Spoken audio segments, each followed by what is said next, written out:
ان اللي ماشي كويس هو مقتنع 100% انه صح.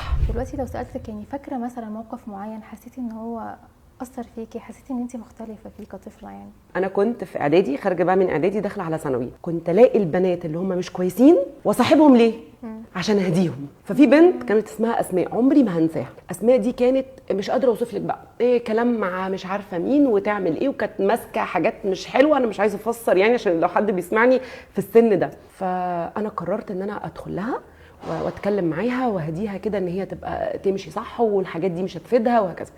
المهم اتكلمت معاها لحد ما بفضل ربنا البنت استجابت جدا، وكل الفصل بقاش مصدق هي دي مين. احنا طول عمرنا عارفين ان دي بني ادمه ما تتخيليش، لكن انا كنت طب انا ليه كنت اعمل كده؟ انا بعد ما كبرت وفهمت ان والله اي حد انت بتشوفيه بيعمل حاجه غلط هو جواه حته نور رهيب، وده انعكاس ليه.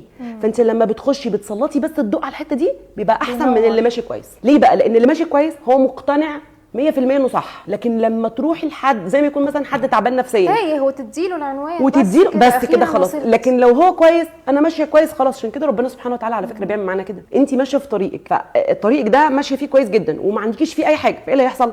خلاص انت مش هتتعلمي حاجه. لكن مجرد ما تحصل لك حاجه ايه اللي بيحصل؟ تبتدي تغيري طريقك. ليه؟ لان في حاجه حصلت. بقى انا محتاجه ايه عشان ما يحصلش ده تاني. بس هو ده بالظبط كده.